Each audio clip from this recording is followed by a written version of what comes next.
මේ දවස් ටිකේ මම බලාගෙන හිටියේ. ඔයා රට යන එක ගැන ටිකක් වැඩිපුර හොයනවා නේද?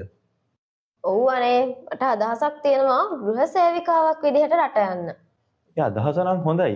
ඒත් ඔයා වගකීමෙන් රට යවන්න තැනක් ගැන හොයලා බලුවද? ඔව් එතන රැකිය අවස්ථා ගොඩක් තියෙනවා.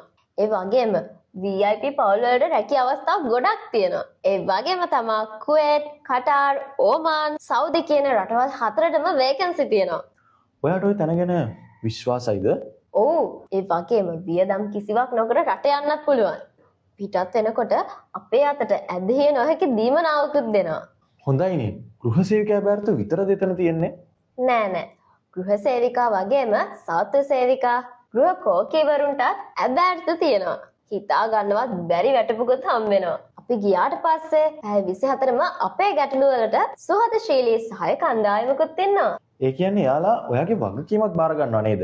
කොහොමද අපි වැඩි විස්තර දැනගන්නේ ගැන? ඔව් මෙන්න මේ නම්බර් එකට කෝල් කරලා එයාලා සම්බන්ධ කරගන්න පුළුවන්.